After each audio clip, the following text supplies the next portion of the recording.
when you get out, like what were some of the biggest challenges you faced re-enter society? Like that's got to be hard, man. You get out doing all this time and you've reoffended so many times, and you know it's like hard to gain that trust back to society right now.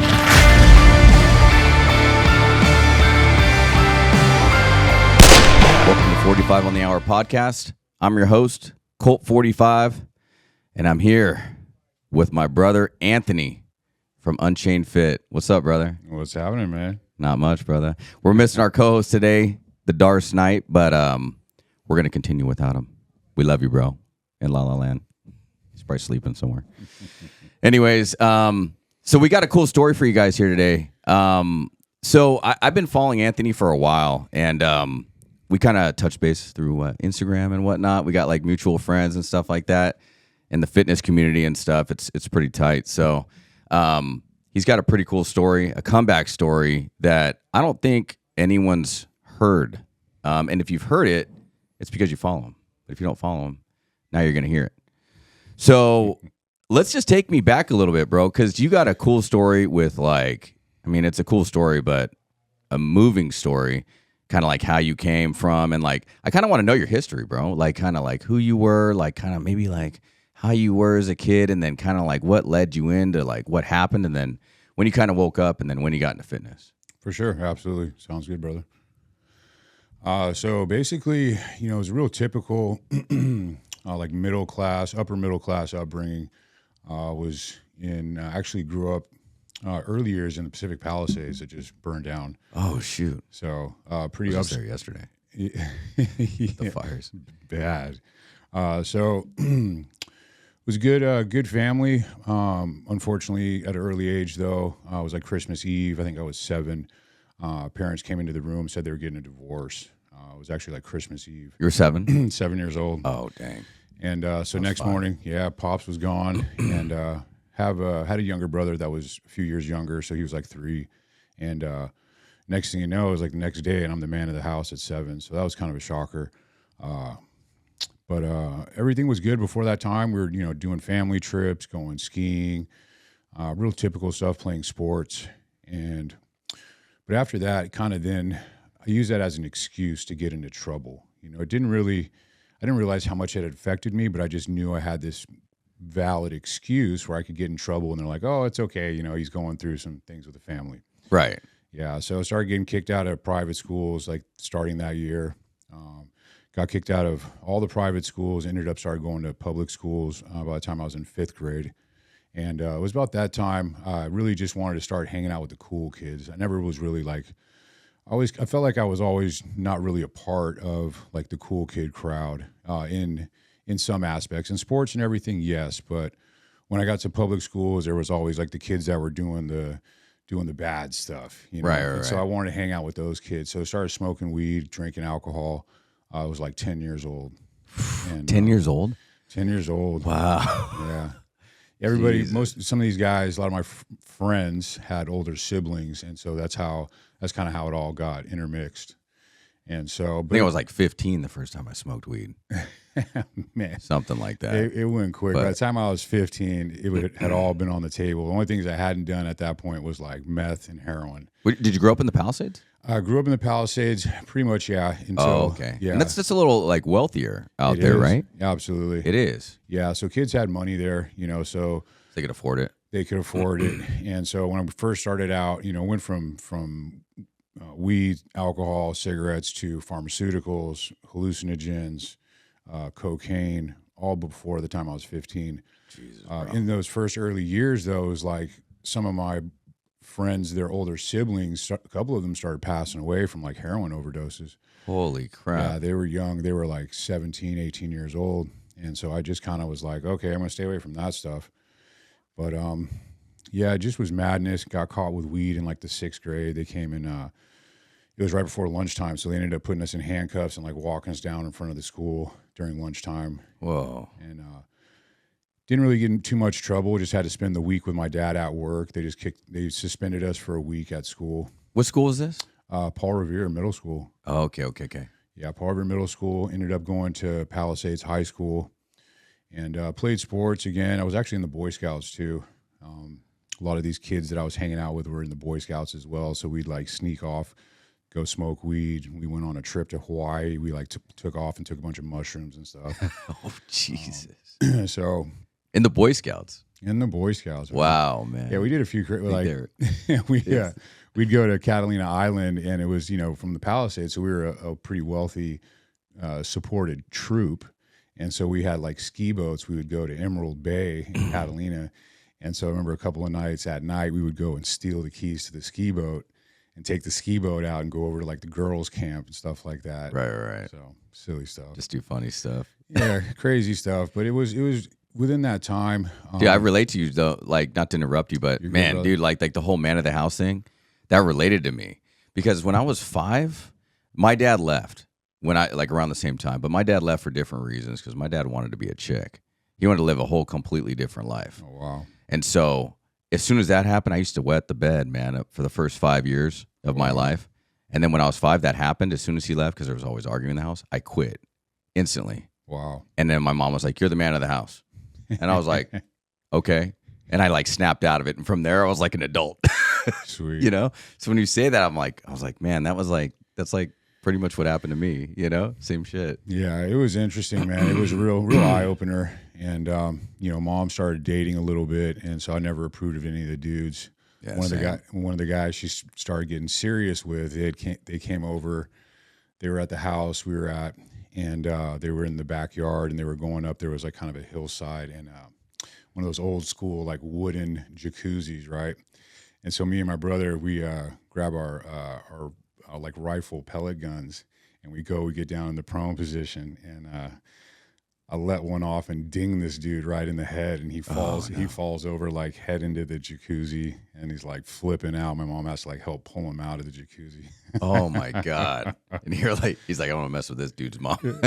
Well, unfortunately, I guess I don't know, that like closed the deal for him or something. But they ended up getting married. So Oh, good. yeah, Well, yeah. Yeah. It is what it is. Yeah. So, but it was sure enough. And just getting into high school years, it everything started progressing. Or probably early high school years, was hanging out with like a crew. At that point, I was going to Palisades High School, which was integrated high school. So it was a lot of kids from the inner city were going to school there as well. And so a lot of my buddies were from the inner city, and so started being part of like a crew, like a tagging crew and stuff. And so we used to run amok all through the city.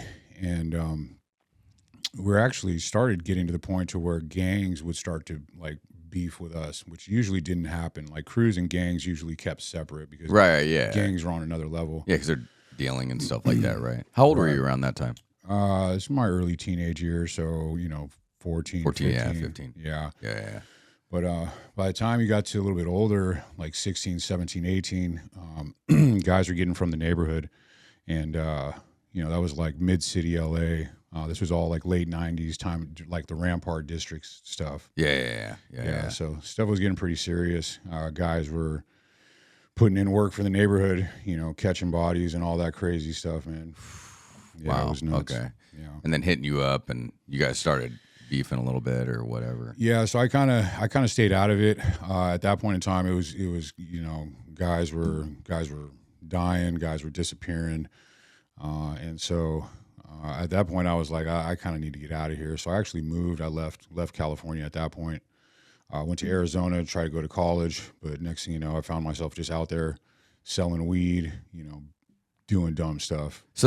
So take me back to the first moment you first got incarcerated, like the first time that you got jammed up. Yeah, so it actually didn't happen until later. I didn't get jammed up until I was 26 years old. Oh, wow. Okay. Yeah. So you kind of stayed away from it, kind of lived life a little bit. Yeah, full-blown addict, doing all sorts of nonsense, but managed to just stay out of trouble. Now, when you say addict, like what were you doing? Cocaine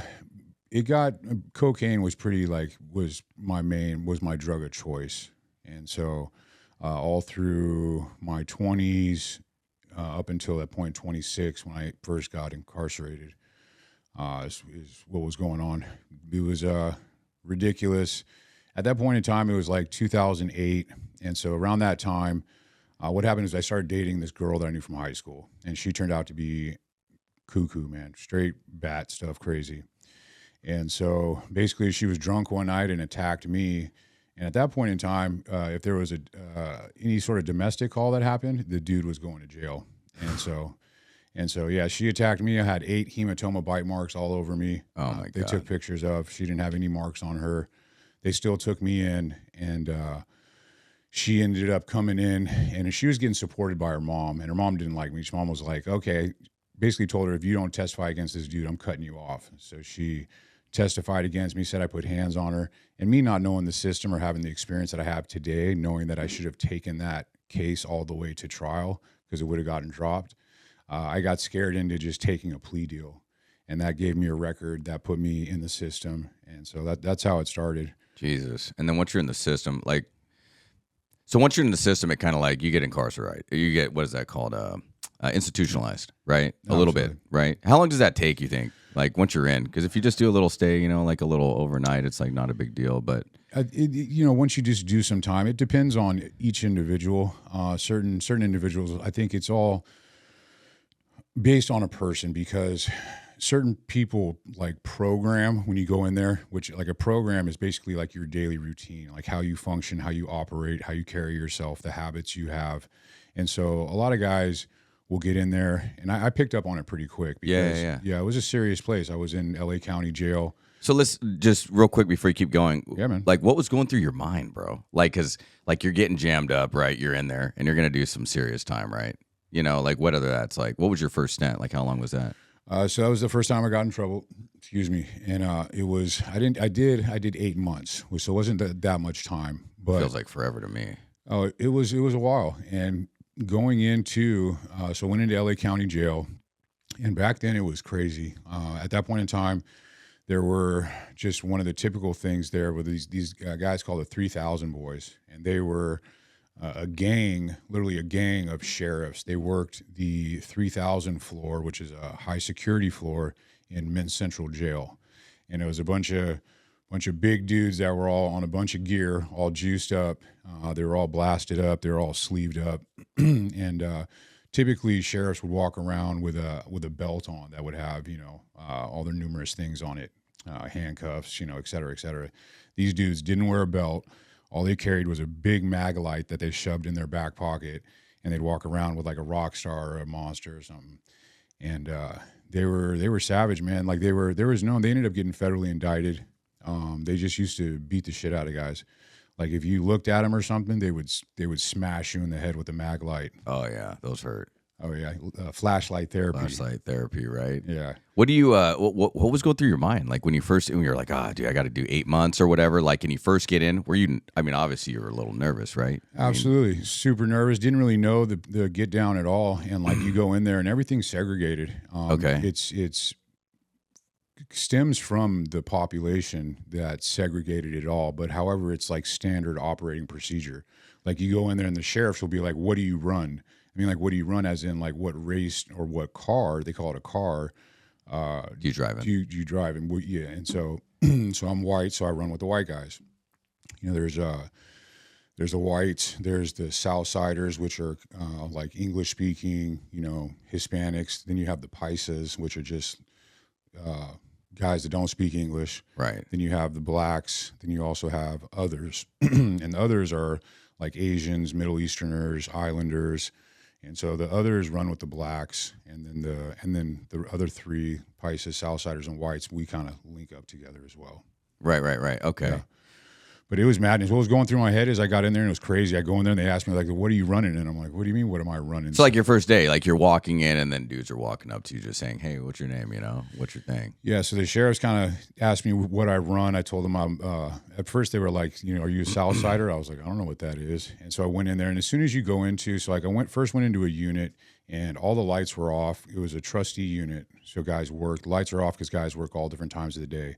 But I walked in there, and it was madness. There's like all these racks were pushed into like different sections. I looked over and I seen some guys smoking dope actually, and so guys will walk up to you, guys that are in your race, that are your car, and they'll say, "Hey, what's up?"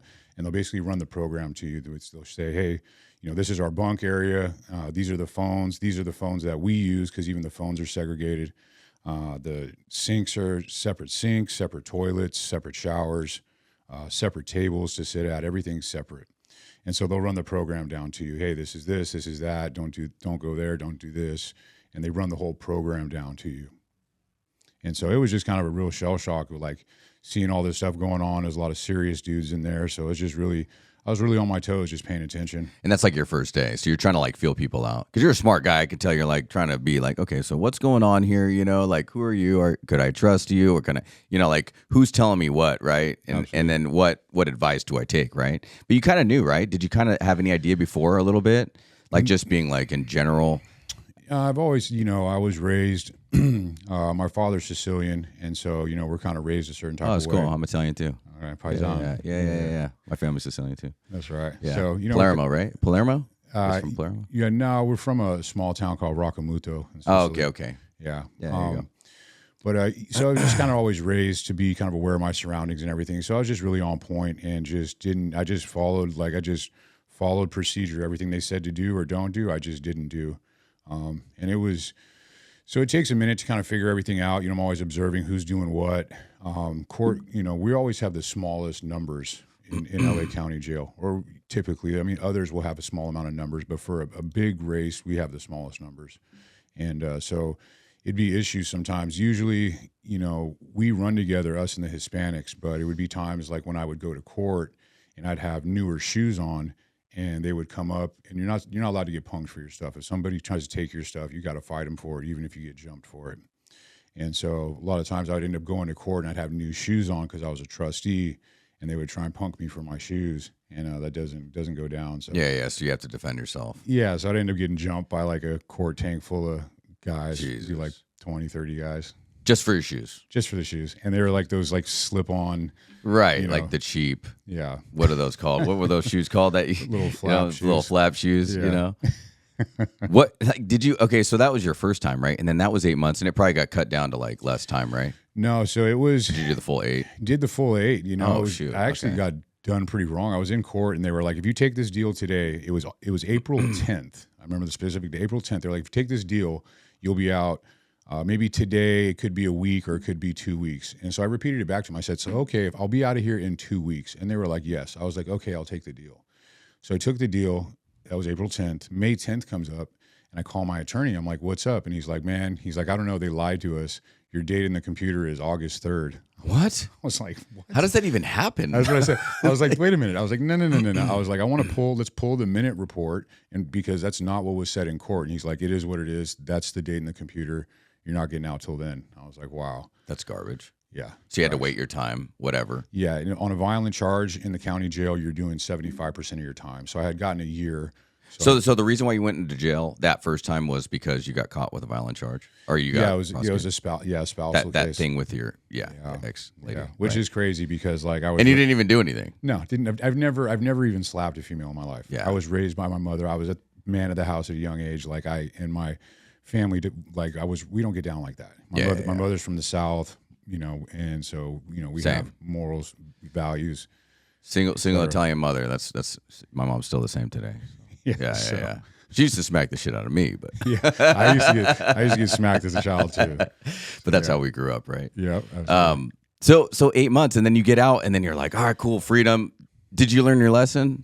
That's I guess that was the next subject. Lesson I learned was to if you're out there and you've never been in trouble before, and you get caught up for something and it's not legit, you feel like you're being done in the wrong, do not take a deal. Take that case all the way to trial. Let's go with your gut. Well, number one, it costs the city too much money to take that kind of case to trial. That's interesting.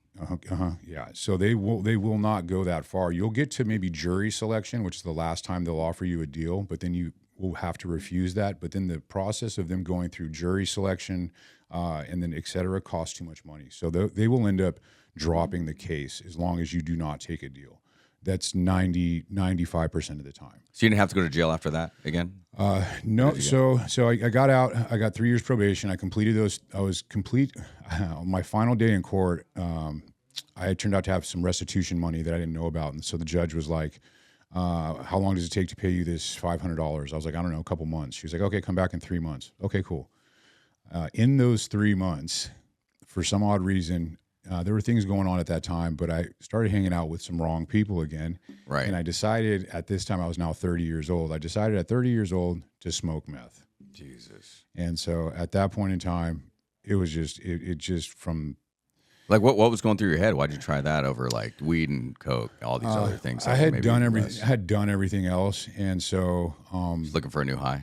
Yeah, looking for a new high. My brother and I were always very close. Like I was gone out of state when I moved out of state. I was gone for like 6.5 years, but I came back in 2007 to San Diego. He had started a construction company that grew. We were actually when we got into LA. That's how I ended up with the ex-girlfriend. We started butting heads. He was dating a girl that I didn't really agree with. I thought she was bad news, which she turned out to be. But so we kind of separated ways, and so I was kind of by myself. I was like that lone wolf. Which can be bad at times. And so me being by myself, got associated with some guys, and so I tried smoking meth, and it was like, it was the movie started then at 30 when I smoked meth.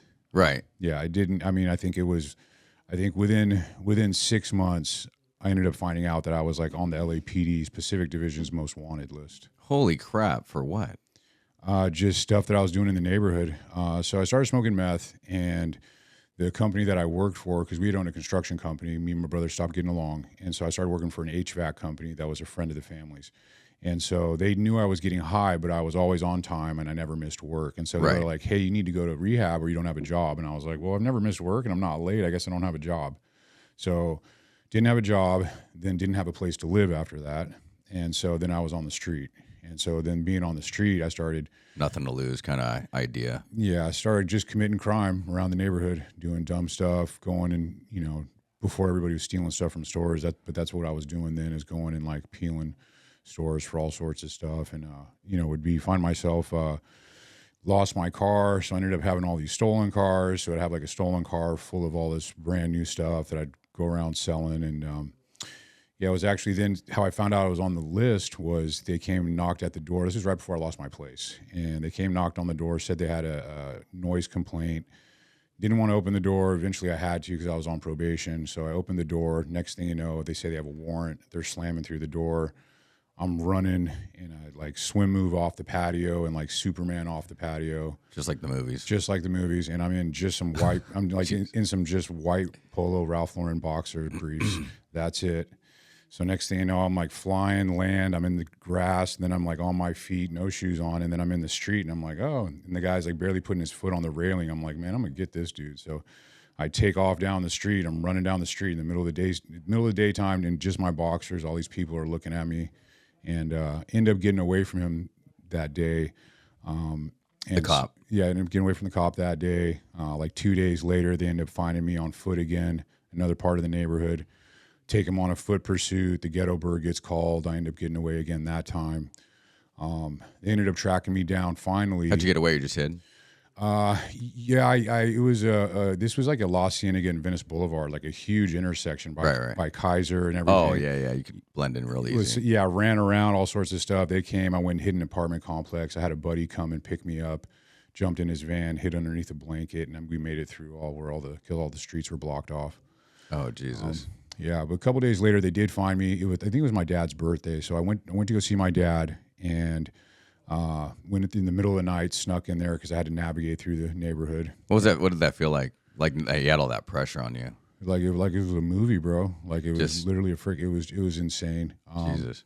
Yeah, it was just nuts. You can only imagine the kind of pressure, It was wild. Like, no, it's just a matter of time, Right. And so I guess I nodded out on the couch and I wake up and he's like, I'm sorry. He's like, I'm so sorry. And he's like in his robe and I'm like, what? Your dad? Yeah. Oh. I went to go see him because it was his birthday.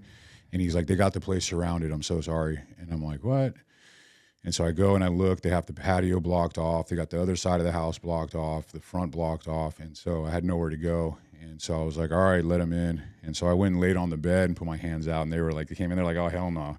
Like pulled me off the bed, threw me on the ground, made my elbow touch the back of my head. And so it was then at that point in time, they went, took me in, and I was in the holding cell. And all these, guys that were coming in from shift or off shift, right? They see me and they start they're like, yeah, and like high fiving, and I'm like, what? And I'm like, high five? Oh, because you almost got away. Well, because they had gotten me, and I'm like, because of me? I'm like, really? I'm like, little ass me? Like, I didn't think I was of any importance, but I guess it was of some sort.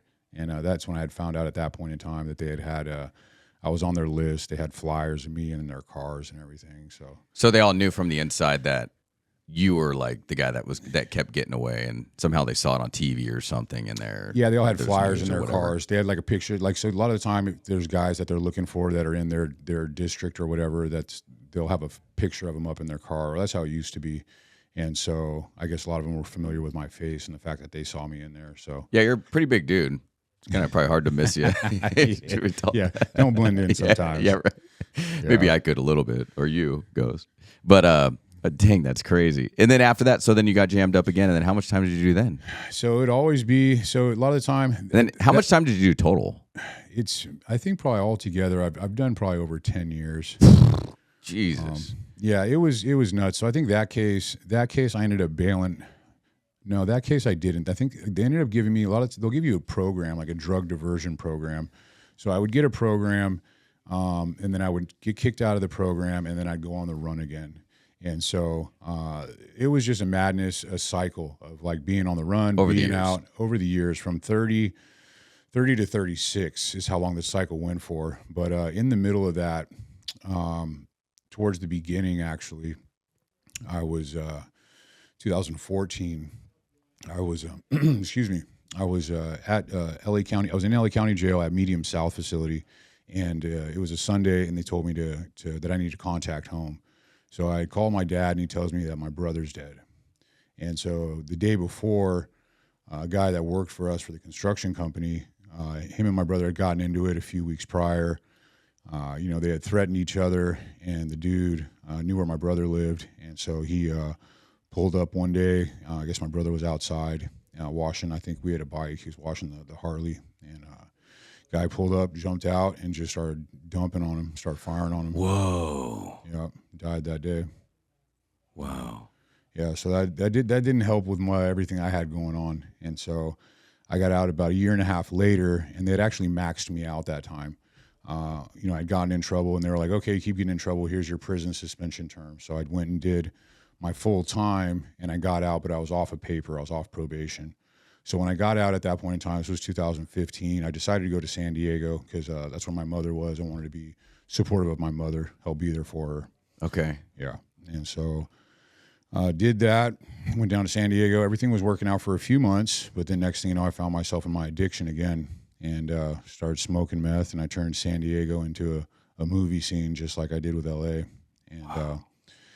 So it was madness. So you were in the cycle. In this cycle. You kept jumping into the drugs. That was kind of like the big problem, right? Absolutely. It's obviously what you help dudes with now, right? So yeah. What do they say? What's that term? They say you're most fit to help the people you used to be. Yeah. Right. Makes sense. So you kept, in this cycle, right? And then when did you get into like the serious prison shit? Like I don't know. I guess it's all serious, right? It's time away from your life, right? LA County Jail is actually a lot more serious than a lot of prisons are. Just of how violent it is, how the whole jail operates. So LA County Jail is a pretty serious place.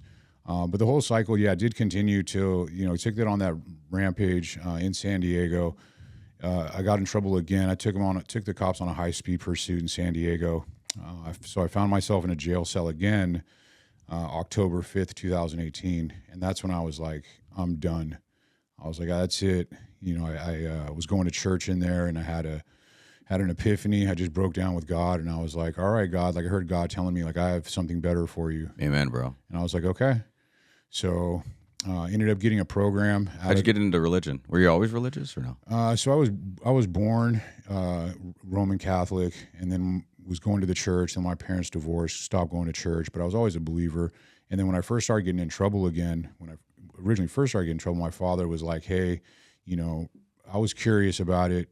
The first time I went into that unit that I talked about earlier, I went to my cell, and there was that book, Purpose Driven Life, on there by Rick Warren. Okay. And so I picked that up. I started reading it, and I was kind of curious. And my dad was like, okay, read the New Testament. So I started reading the New Testament.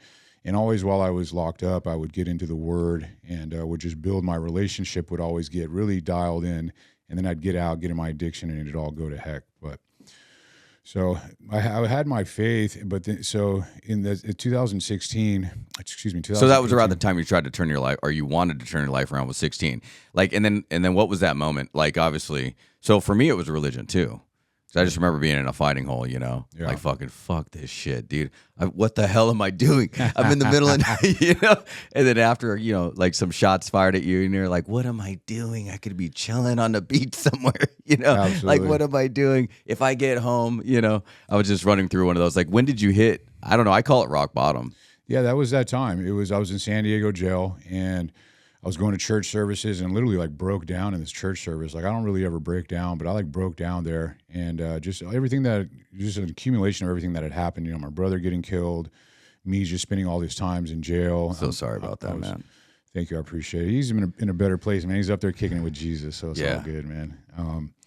But I just was tired, man. And I was just like, it was obvious that my addiction was a common denominator. So I was like, that's got to go.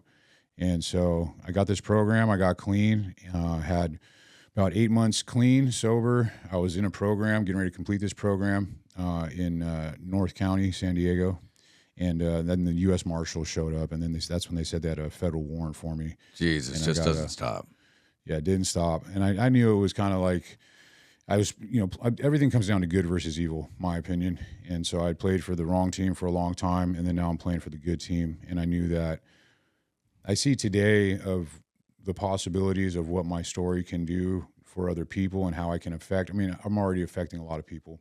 And so I know today that it was like the devil was trying to keep me suppressed because of the potential that I have. And so after I gotten clean, gotten straight, I just knew that I was like, okay. And it was tough. When I was first looking at it, it was like I had 2 charges that had mandatory minimums of 10 years. Jesus. So it was like 20 years, and it was all off a controlled buy of 2 ounces of dope. That's it, 2 ounces. That's all they had you on? Yeah, they had mandatory minimum of meth for 50 grams. So it was 2 ounces, which is barely above 50 grams. And so talked to a family friend who's a super attorney, guy Jan Ronas, who defended like the Ariano brothers. I was like, what's up, Jan? And he's like, just sign. He's like, you're burnt. Just sign. You got nothing coming. And I was like, okay. So I signed so they wouldn't impose the mandatory minimums. I ended up with 77 months, which was 6.5 years. Jesus. For 2 ounces of dope. Yep. 6.5 years. So that was your longest stint?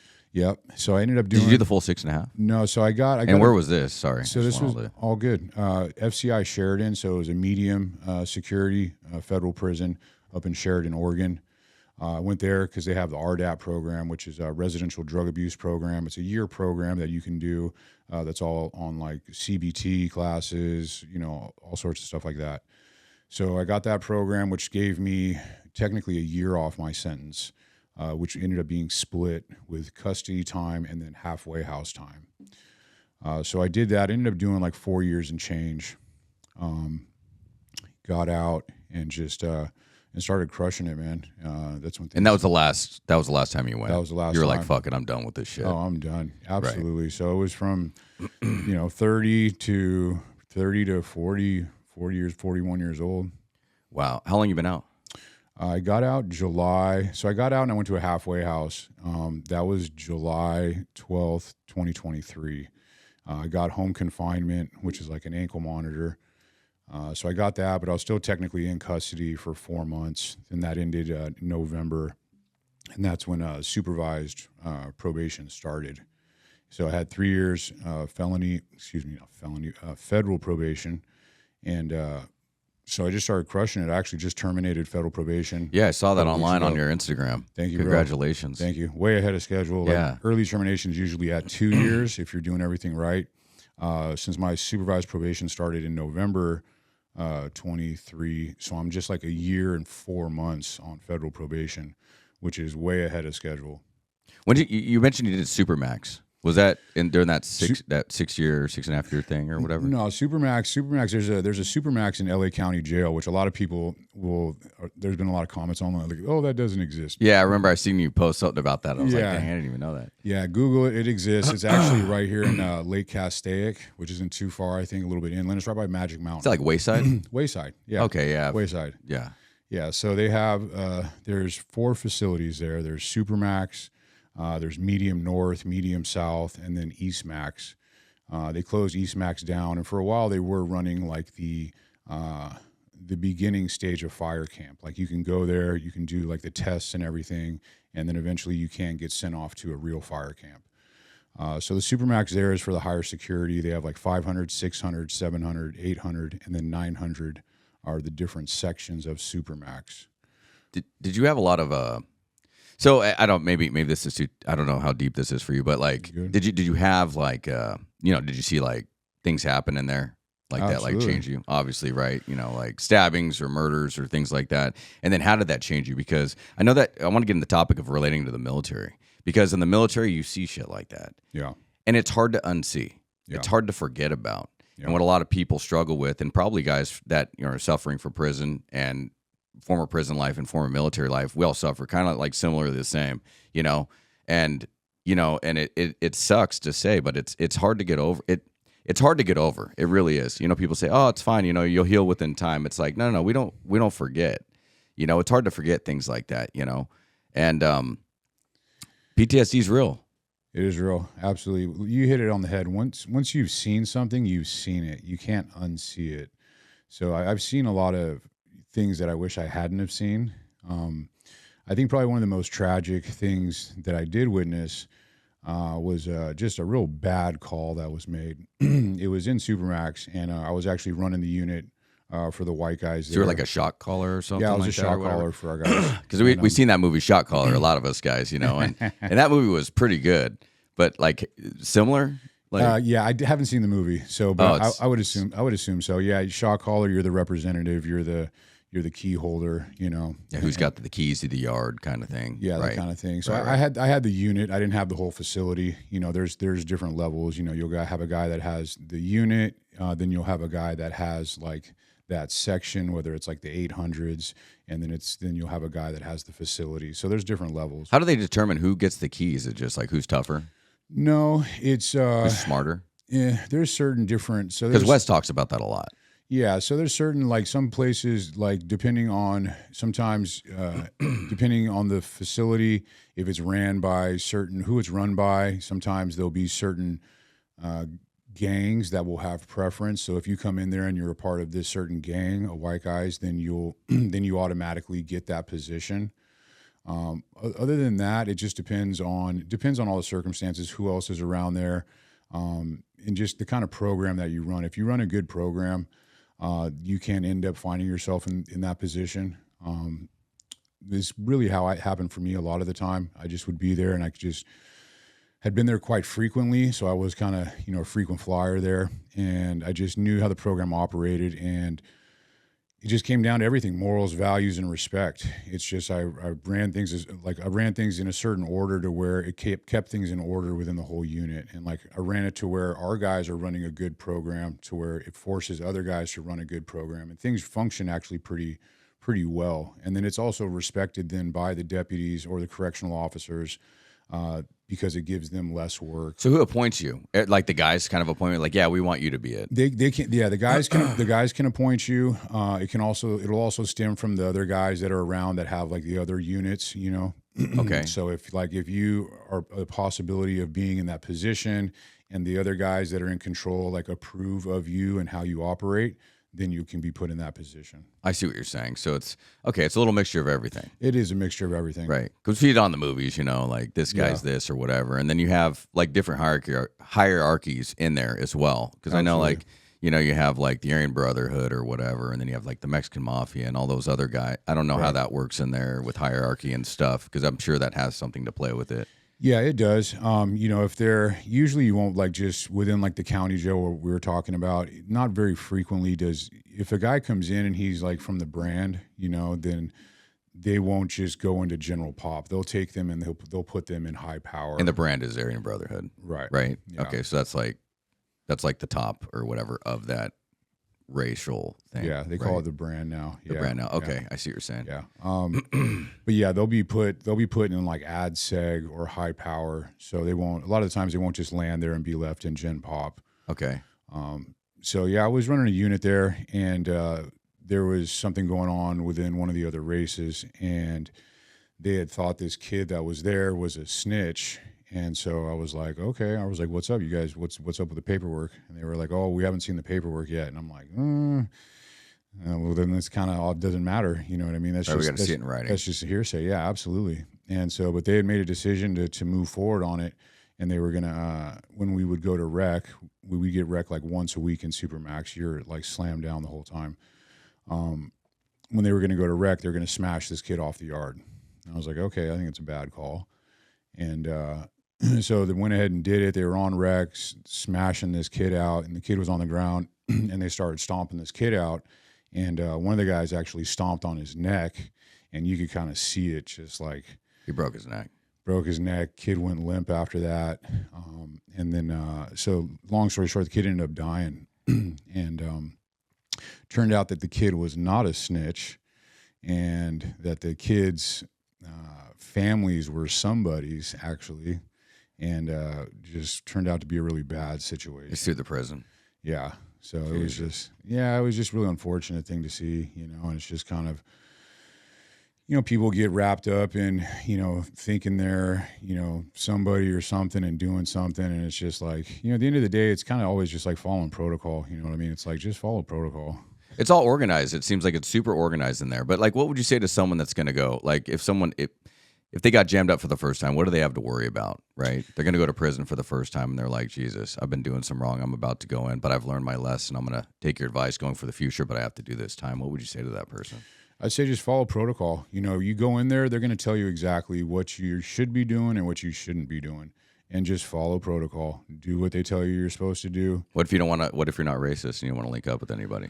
Well, no, like even if you're not racist, like I'm not racist, I'm just a regular white guy. So you'll have like, you still have to do it, right? Yeah, you still go with your people. You're not. It's not like you're not a racist if you run with your people. That's just if you don't go with your people, then you're on your own. I guess that's what I'm saying. So what if you decide to be like, you know what, fuck all these. I'm not doing that. I'm going to be on my own. In some places, it is possible to run like independent, they call it. But just depending on where you go, that can cause a lot of problems for you. It can open up the door for all sorts of other issues. But then if you're not independent, then you got to do stuff to earn your keep. Depending, right. It depends how old you are. If you're an older guy, the younger guys always have to raise their hands. What's considered older? Technically 35 or older. 35 and up is technically an older man. Got it. So like just even in the general like basic stuff there in county jail, like in Supermax, like I would always it's a standard rule that if you're under 35, you have a mandatory workout. Right. So they need that. I'd say just follow protocol, man. Don't try and just follow the rules. Don't try and you come up with any of your own rules. Just follow protocol. Be respectful. All the stuff your parents taught you. Be respectful. Have manners. If you bump somebody, say excuse me. And don't run up any kind of debts with anybody. And then just follow protocol. Whatever the protocol is, just follow it. Keep to yourself. Read some books. Stay out of the mix. Dang, man, you've been through some stuff, man. Seriously. What I wanted to know is, so when you get out, like, what were some of the biggest challenges you faced re-enter society? Like, that's got to be hard, man. You get out doing all this time, and you've reoffended so many times, and it's like hard to gain that trust back to society, right? So you come out, and then what do? They give you like a work release program or something like that, or hey, we got a job set up for you, or not really? No, not really. The whole reentry. I mean, there's some places that have these reentry kind of programs that can help guys. At the end of the day, it's really on the individual. Like when I got out of the feds, I went to a halfway house, and they do have job resources there. All the guys there are working. So if you really want to do right, and if you really want to get a job, you can find a job. You'll talk to guys, you'll end up getting a job. So it is doable, but it's on the person. They have to actually want to do it themselves. Jesus. Okay. But that's yeah, good. all that stuff is real, man. Like being in prison, there's only so many colors around. So like, I mean, there's a lot of like sensory deprivation that kind of takes place that you don't really realize. So acclimating, coming back into society is a big change. I think one of the biggest things is also just because you lose so many freedoms. Like people don't realize today, like the amount of choices that they're able to make, the freedom of choices that we have is just insane. Right. And so being locked up to coming back to society and having choice, freedom of choice on everything is a bit of a shocker too. Yeah, a lot of people don't understand that, and I think that's something to talk about because I think a lot of people forget how much freedom that you actually have, and then when you get it taken is when you actually learn how to appreciate it, right? Absolutely. You know, it's like stupid, right? It's so dumb. You know, it's like so simple. Like, wait, I can use the bathroom? Yeah, you can use the bathroom. Go. Yeah. Instead of asking for permission, like in the military or maybe even in prison. 100%. Yeah. You know what I mean? Like, can I go to the bathroom? Yeah, you can. You know, or having privacy, right? Yep. Just like in the military, you just have all the Open shitters right there. You Yeah. got to go to the bathroom right next to showers, someone, or open shit. yeah, you know, like everything's public. You know, Absolutely. It's you have no funny. personal space. I'll say it sometimes in some of my content just because I know it kind of pisses people off, but it's like, but it's also kind of. So I tell people, I'm like, hey, maybe you need to go to prison, or like I'm saying, like, hey, most men need to go to prison, and like I mean that is in the aspect of like so they can learn like some discipline, so you be humbled. so you can be humble, Right. You know, it'd be nice if they didn't have to commit a crime to go to prison, but like another analogy that's brought up is like to go to the military. You know, 2 years. Yeah, It's mandatory in some countries. Absolutely. You know, just so people get humbled real quick. You know, Yeah. like I got a daughter right now that she's actually at MEPS right now, and she's going in the Marine Corps. Sweet. She's going in the infantry. Oh wow. As a woman. And I'm like, you got it, girl. She wants to follow her dad's lead. That's what I did, you know? So I'm like, all right. She wants to actually go into recon. I was like, just one thing at a time. Let's make it through boot camp first, you know? Okay. But she would be the second female if she actually made it through BRC, which is basic recon course. Yeah. So I'm like, man, I could just, but she's tough. She runs like 14 miles a day. Wow. And she's got grit. I'll Crazy. I'll pray for you, brother. Yeah, please, brother. Hopefully you're there you're in Dago, so maybe you can come to the Absolutely. graduation. I'll let you know For sure. But yeah, so you know, I've been pushing her to be humbled because she's got that authority figure problem. You know, it's like she can't Okay. listen. She can't hear me sometimes when I talk. I'm like, baby, you got to do this. You know, like she just can't hear it. She runs her own program, but I think that's going to help her. So this is the good thing because now we're transitioning, right? So now you got out, you're living your life, but now let's talk about fitness because I know that fitness is your thing. What role did that play in your rehabilitation? Everything, man. Right? Everything. Vibration, everything. Everything, bro. Let's talk about that because it's so important, For right? sure, 100%, man. It all started from initially, like I was saying, in LA County Jail. Like it's mandatory workout, and so like you're doing burpees, you're doing pull-ups off of stairs. So why are burpees so? I don't know. I wouldn't say so important, but why do? I mean, I do it. You see me do it. I know a lot of guys do it. What's so important about burpees? Like, what is it? What do you think is so important about burpees? Because that's just what. It's pretty good. Just overall, general workout. I mean, or exercise to do. I think it's. And the benefits also of it, I think there's that big thing also, like kind of get runner's high, you know what I mean? So it's like you can really kind of push yourself as hard as you can doing burpees and like Really quick. Yeah, and take it to a certain level. So, I mean, I've enjoyed that. I mean, I don't know. I mean, I've been doing burpees for like years, like especially being locked up every day, for, quite a bit of time.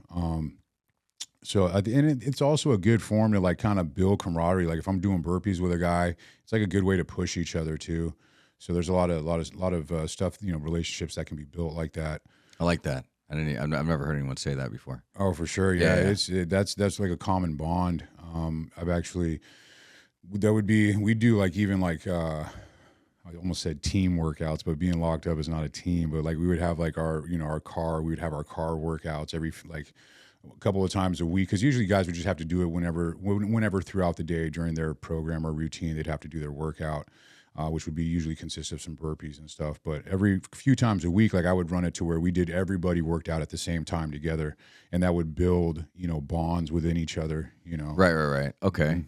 So fitness is everything, basically. Fitness is everything, and I think dude. it's, would you Absolutely. agree that it's like the start of everything? It really is. It's all about foundations, man. Right? I think it starts with ourselves. Like everything else is null and void if this isn't dialed in. So some guy comes to you, he was like in the military or, maybe he was a first responder, like a fireman that's suffering from PTSD or something, or maybe he was former prison guy. He did like a few years and he's struggling getting out and he's trying to go back to the dope or the drugs or the drink, right? Or you got a vet that's like trying to take his life. Like, what do you first do to them? Like, how do you say like, hey, bro, all right, cool, you come to me, you're a little broken, I'm going to set you up on this program. Is the first thing that you start them off with is the fitness part? Obviously, it's probably a little bit of everything, right? Yeah, well, I talk to them and kind of figure out like what their daily routine looks like. Because that's good. Yeah, because I think it's For me, it was all about just focusing on on today. Like focus on when all shit's all screwed up. Just focus on today and like figure out what a perfect day looks like for you. And so I would go over their day and say, okay, you know, first off, you got to be busy. You can't have any dead time in your schedule because all idle time will just lead to bad choices. So make Vices, sure, right? Right, exactly. So make sure guys don't have any idle time, and then I'll structure their schedule to where, you know, they're getting up early if they're not already getting up early. What's early? I'm just curious. What do you consider early? You know, usually for me, if I'm ripping and running and I'm dialed into my program, I'm usually up like 3:30. Wow. Yeah. What is it around now? It depends. I mean, I got up early this morning. It's tough. Like right now I'm bulking and so I'm growing. And so like I'm trying to give my body as much rest. You know, the hours had been darker for the, you know, winter time. So I'd been sleeping more, which is hard because I'm hard on myself when I don't get up super early. So, but it varies. I mean, so it messes with your mental. Yeah. Okay. I've been programmed. I'm working on that, but I got 3 daughters that are driving me nuts at night. So they talk to me till like midnight, 1 a.m, and I can't close my eyes. You gotta set those boundaries, brother. I do. It just doesn't work with daughters for some reason, especially when it's just me. But I'm working on it. So the early wake up, okay. Yeah. Then you say go get a high intense workout, probably, right? That's first thing, right? Yeah, if possible. It's depending on like guys' schedule. Sometimes guys, you know, they won't be able to get stuff in until the end of the day. But I push for it to do it before work. What if they have to be at work at 6? Get up earlier, man. Go to a 24-hour. I don't like 24-hour fitness, but like go to a gym that's 24-hour access. You know, I think Planet Fitness is. Yeah, I mean, like I had to. Yeah, I ended up going when I first got out, and I was first able to go to a gym. I first got a job in the Ironworkers Union, so I had to be. Very cool. I had to be on the yard at like 6:30, so I would get up at like 2 something to go to 24-hour fitness. What time are you going to bed? Like 6, 7. Wow, I was going to say. Yeah. Sorry to interrupt you. No, you're good. Wow. And so I'd go hit that, go work out, go wrench iron all day, then I'd go roll in the afternoon. Oh, nice. So I just kind of structure guys' schedule like that. I push for the morning workout time because I believe that if, you know, we need to be working on ourselves and we need to do that in time in a specific area of time to where it doesn't affect our family time. So it's like you need to do that on your own time. You know, you can't like sleep till 7, go to work all day, and then when your family's at home, take that time to go work out and work on yourself and neglect your family. I like that. Yeah. I like that. So you split it up into almost like 3s. So you got your workout, you got your work time, and then you got your family, right? Like a 3. Absolutely. So, and Ed Milet talks about that online a lot too. He talks about splitting your day up into 3s, right? Like 3 different days in one. And he talks about that. And the reason why he says that is because it'll allow you to have more fulfillment throughout your day so that you don't feel like you're losing days. Because as we older, it feels like the years are doubled, right? So like I'm 42 in May, right? I'm in May too. Yeah, and I felt like I just turned 40. I felt like I literally just had my birthday. And I'm like, what happened to 41? You know, it's like, it just gone, you know? Try being gone in facilities for years, man. I was about to say that. Yeah, Does time move slower? No, time actually, well, it depends. It depends how you operate. Right, it depends how you do your time, right? If you have a structured program and you're very busy during the day and you're very consistent and you repeat that process, time will go by pretty quick. So time goes by fast, and then you just come out, and it's like, okay, you went away at 36 and you come out and now you're 41. It's like, where did that time go? Yeah, and I'm really big on like using every moment. I use the word moments. So I help dudes. I do it for free on my side because I'm trying to figure out where I want to be with all my businesses and stuff. But when I talk to vets, it's more usually those are the guys that contact me. You know, I get a lot of the victim shit. You know, a lot of victim shit, and you probably relate. It's probably like, oh, but I can't because of this reason or that reason, and yada yada yada. And my thing's always like, all right, cool. Well, you got to find your why. You know, what's your why? Like, what's the reason you're doing it? Right? Like, why are you doing this? Why? The why, yeah. You know, because then the how gets easier, right? Absolutely.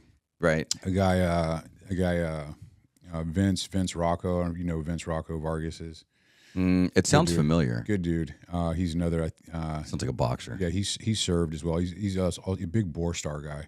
Okay. And so yeah, I was doing something with him, and he was saying, you know, same thing, talking about guys that have served and what's the biggest problem? What's the first thing that guys, when you talk to them, what are they lacking most, or what's the problem? And it's like purpose. It's why. What's their why? That's usually number one. When did you find your purpose? Or like, what was your reason for all this? Obviously, where you're like, fitness, blah blah blah. This is what I got to do. This is my. I didn't realize it until quite recently. Like when I kind of, even after I started the fitness company. Okay. I came out with the mindset of wanting to give back. Like I wanted to kind of like help. Like if I could talk to kids or kind of share my story with, if I could help somebody not go through the same stuff I went through, cool. I think that's a win. And so I came out with that mentality, and then this got introduced to me about starting an online company.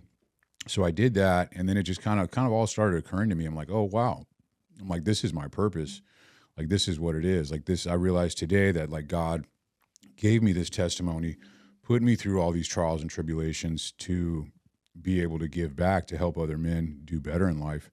Do you feel like, and this is what I talked to Dane, Dane, Yeah. He was on mine, and I was like, do you feel like you're the offering? He's like, yeah. And we kind of talked about that for a second, like I was meant to go through all the shit with my pops to get to the position I was in, to go through the military, to go through all this, whatever you want to call gang life, this and that, trying to find brotherhood, trying to find purpose and family. But at the end of the day, I just wanted to feel loved, right? But then at the end of the day, I didn't. And now I'm in a position where I'm doing well in life, and then I'm still struggling with the purpose part. And I'm like, what's going on? Like, why do I not feel like I'm like worth anything, And it's like, well, no, forget about all that. And I decided that, okay, I'm the offering. That's what it is. God used me so that I can go through all this shit so I could teach everyone else that's struggling how to survive that. Absolutely. How to get through that. So I was the offering to save them from going through that, or to save the people that have already been through that don't know how to get through it, and then to give them purpose. And then as you do that and you give them the purpose, then I found my purpose. Yeah, that was my purpose. We only keep what we have by giving it away. Right? And you have to give more, right? Yeah. And the more you give, the better you feel. 100%. And especially people come back to you and they're like, dude, thank you. I mean, how many testimonials have you gotten from people like, dude, you saved my life, dude? You know what I mean? It's crazy. I'll even have people just reach out to me that I've never even spoken to before, and they'll tell me all these things that like they've gotten sober, they've like repaired their family relationship, like they saved their marriage, they're sober, they're like using their CPAP machine or something, and like all these different crazy, like their lives are completely changed. And I never even talked to this person before. Just by what you're producing content-wise. Yeah, just by what I put out. I got motivated off your shit, and I was like, dude, this dude's, I got to talk to this dude, man. This is cool, man. Like, it's crazy. It's like, Thanks, it hits you right on the head, and you're like, man, what he says makes sense. And I get that a lot, Appreciate that. And all it is us just basically reteaching what we've learned that saved us, right? Absolutely. What is that? I don't know, whatever that saying is. Whatever you learn, if you reteach it, it makes you better. Yeah. But in return, it helps other people, and in returns help you. I like it. And so I got into this whole part. I just learned this recently. I was trying to figure out, like, why do I like solving people's problems? Why do I like having problems all the time? Like, what is it? Is it controlled chaos? Because I was so used to living in chaos for so many years. And I don't get worried about anything. Like, literally, like, nothing could happen. And I'm like, oh, I could lose everything. That's fine. That's fine. That's all right. Let's just keep moving forward. Let's go out. Let's go to the ocean tomorrow. Let's hang out at the beach. That's like, good. whatever, I need to work. I worry sometimes, I put it on to God, and it says it 365 times in the Bible, almost as much as I think it says it every day. It says, that's right. Don't something about. Do you know what, Ghost? I know he's a really religious guy too. It says it somewhere in the Bible multiple times. It says something about do not worry. Yeah. Put all your worries unto me. Some like verse that's repeated 365 times from what I hear. What is it? Do not be afraid. Do not be afraid. But do not be afraid. Yeah. Right. And it sounds so silly, but I literally live by that every day. Every time I'm like, shit, I'm going to lose everything now. God, this person's going to sue me now. Shoot. And then I literally just go, okay, fine, whatever. I'm just going to put it unto God. And I literally sleep better. As soon as I start taking it onto myself is when I get fearful. And I go to a church. It's called Freedom Church. There's a lot of people that are recovering there, a lot of former prison guys, a lot of veterans, guys tatted face down, former gang members and stuff. And our pastor is a jiu-jitsu guy. His name's Justice Coleman. Cool dude. And he's like a relatable kind of pastor. He just talks real and funny stuff. And he always talks about that. And he's like, why are you worrying alone? Like, what's the reason you come to church? You could pray at home. Why wouldn't you just stay at home? No, you come to church to be around like-minded people that are struggling together. Because alone, we suffer, right? But together, we suffer together. But we make each other better together. And, church is full of what? Perfectly imperfect people. You know what I'm saying? And so I was like, all right, that makes sense. So ever since I did that, I put all my worries onto him. And I literally don't worry about anything. And it always works out, bro. It always works out. It's good. It sounds so cliche. No, it does always work out, though. It really does. Yeah. And it's like your biggest fear, like, and I always tell those people, like, why worry twice? Why worry twice? Just let it happen. Whatever it is. Right. But I've been through probably, just everything, man. And with family, relationships, my life. And for some reason, I've survived everything, just like you survived. Like, that's crazy, and you've probably seen more than I have. And I went to combat, and like, just to get through all that and to be alive, it's like, man, I wake up every day. I literally pray for my enemies. That's the first thing that I do. I go, man, this person doesn't like me. Maybe, whatever, something happened or whatever, but I pray for them to feel peace. And I wish them the best, and I hope that they can find it in their heart to forgive me. And I pray for those people, and I pray for the people that I'm not sure if like me or not, but I know that, like, I just say, hey, I just want to go forward for today, and I just want to be a better man today. And please, and every day, that's the first thing I do. And it sucks so much to say that sometimes. It really does, because you're like, God, this person wants to burn me, or they don't like me, or this and that. And then I just get into this, and that's what makes me feel authentic when I communicate, is I just say the truth. Whether I think if people like it or fucking not. I used to be afraid to curse, but it was sometimes like, well, I feel like I want to say that, and I feel like it's important to say it this way instead of this way. I'm just going to say it the way that I feel it. It comes out better. You know what I mean? Yeah, you gotta keep it authentic, man. Yeah, I'm similar. I wake up every day, and I like in gratitude. I give thanks for a lot. I do pray for my enemies as well. I think a big thing that I've really kind of chewed on and kind of leads me to not necessarily praying for my enemies too frequently but I've just really chewed on forgiveness, man. I've really learned to like forgive myself. Forgive others. And that's been a huge relief. I mentioned earlier that I do worry sometimes, which I think is just common. I think at times, like, I'll find myself in those positions, but at the same point in time, like you said, I'll go back to God and say it's all in God's hands. And like, what am I worrying about? I've had so much success. Everything is, the way things are going for me, it's just, you're blessed. Super blessed. And man. I can feel it from you, bro. I can feel it from you. I can feel your energy, and I was just told the other day that I'm an empath, and I had to look that up. I was like, what is an empath, I was like, don't think so. An empath. Oh, an empath. Oh, an empath. You basically feel energy in a way that you can understand or whatever. Okay. And so I was like, oh, that's cool. So I'm like researching that now, Sweet. So I think guys that have been through a lot of stuff, like, honestly, really like path that I've been on, like, you were around a lot of people, and in the situations that you're in, you develop, like, these are like skills that are honed. You know what I mean? Like, it doesn't take me long to figure out somebody. Like, I'll meet somebody, and like pretty quickly I'm able to tell, like, okay, that's a good dude or that's not a good dude. You know what I mean? So I think those, like, a lot of guys like us have these skills just from like our life's experience. Yeah, because we've been through the worst. And honestly, at the level that, maybe me and you have similar together, we don't want all the bad stuff anymore. No. We're like, no, we just want it to be calm and peaceful. Like, but if we have to, we can. We just don't want to. No, we don't want to. We want to stay away from that. I avoid everything. Like, if there's any, me too. If it's possible to be avoided, I'll avoid it. I don't care. You can call me something or whatever. I don't care. But, like, do you get a lot of hate? Because you got a lot of following. Oh yeah, no, following's, it's little something, but yeah, I get a lot of hate, absolutely, all the time. You just ignore it, block it. I respond to some of it, but I respond to it a lot of the time into where I don't lower myself to the level. Correct. I don't bring myself to the level. Yeah, I just go, Usually what I'll do is I'll just wish them well. I'll be like, hey man, I'm so sorry you feel that way, bro. I wish you the best, man. I'm sorry that I upset you, or I said the wrong thing or whatever. And I make stuff up, but I tell dudes that I'll pray for them sometimes. Yeah, me too. They don't know what to say to that. They're like, wait, what? Pray for me? Wait, what? No, we need to handle this. It's like, no, we don't. You're fine. All right, man. Well, dude, that was huge, man. I want to just close off with a few things. So, like, you got your business. Do you want to throw out your Instagram and everything like that? Yeah, absolutely. So Instagram, it's Unchained_Fit, and that's pretty much my main get down right there. I do everything myself. I don't have any VAs or anything like that. So I answer everything myself. And yeah, man, if you're out there struggling, I think the biggest thing is to reach out, man. Number one, like you owe it to yourself, you owe it to your family, you owe it to your loved ones, man, to reach out. Like we were talking about, the lone wolf or whatever. We can't do things by ourselves. We need that community. We need that tribe. Like that's the biggest thing behind purpose, or the why is the first thing with guys, and then the other thing they're missing is community. And so I like that. Highly encourage, man, to reach out. If it's not reaching out to me, reach out to somebody, whoever it is that you relate to, reach out to that person and just talk to them, man, whatever it may be, because like sitting there in solitude or keeping it all in your mind, nothing's ever going to change.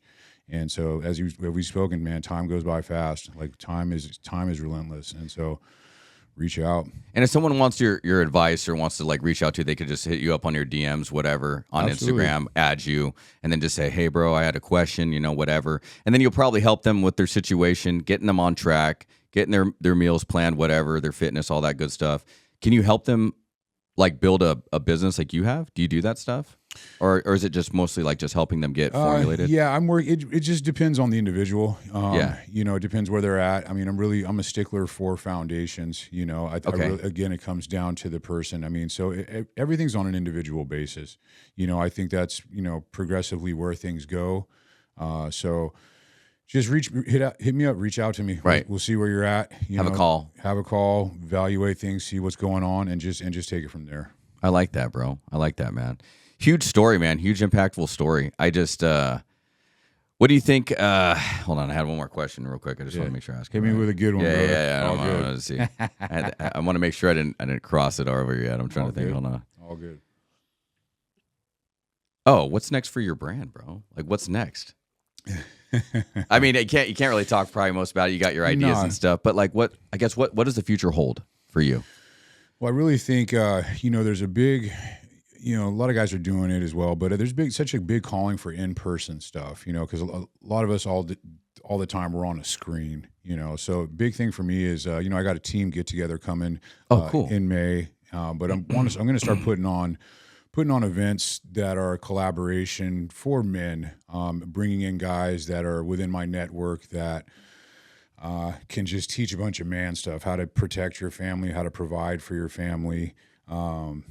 Business is included as well, but then also I'm going to be faith is a big part. Faith is my number one, and so that'll be involved. Like that. So it's just I'm going to start putting on these events, collaborating, bringing guys in, and just getting some dudes together, man. I think that's the biggest thing. Again, it comes down to community. It's just getting guys together. So that's one thing, and I've got a few things coming up this year that are pretty big on some top level stuff within our social media stuff. So there's some good things coming up. It'd be cool to see you talk at a prison or something maybe in the future, Yeah, that's even a possibility. Yeah, so that's transitioning. That's in the works too. I got a couple of guys that I'm working with. I won't put it out there, but just yet. But a couple of big guys. One of the guys is a big ex-biker, ran some stuff for one of the biggest groups of guys. He's no longer active, but with him and then another guy who was on a big biker show that was on TV recently.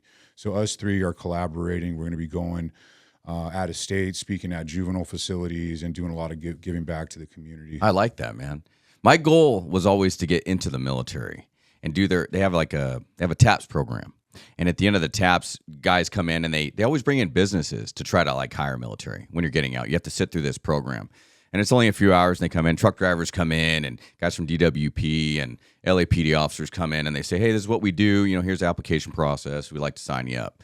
And some dudes are just like, man, fuck this. I just want to get out. I don't want to do any of that. I just want to come in and tell them, like, hey, bro, you're going to go through a transition now.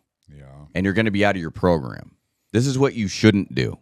Yeah. You know what I'm saying? And my shouldn't do is just staying stale. Don't just go home and sit on your couch and watch Netflix. Because that's where you're going to get into the vices, right? At idle time. Right. So my program would be like, hey, this is what you need to do. This is a program that's for you. And that's what I wanted to create. I don't know what that looks like yet, but I'm trying to figure that out. Yeah, talk to me, man, because that's also... Yeah, we should. Yeah, big thing for me as well. I think that's a thing that I've experienced myself, and the fact that like the whole re-entry process to society isn't done very well. And so I know that if... It's not. No, it's not. And so I think if that could be reformulated a little bit, it could help a lot of guys, because that definitely helped keep... And save the state money. or the man. country. Just we could go on forever about that. I mean, obviously, but dude, this was huge, man. This is a good one. I like this. Cool, brother. So, Good, man. you guys want to find Anthony online? He's at Unchained Fit. Is that at Unchained Fit? Unchained_fit. Unchained_fit on Instagram or other platforms. And then I'm on YouTube. It's at GFC Autry. Beautiful. And this will be on everything, guys. Spotify, Apple, YouTube. And until next time, guys, get up, get after it, and get some. Bitch, don't get too comfortable. Better not get too comfortable. Better not get too comfortable. Yeah, bitch, don't get too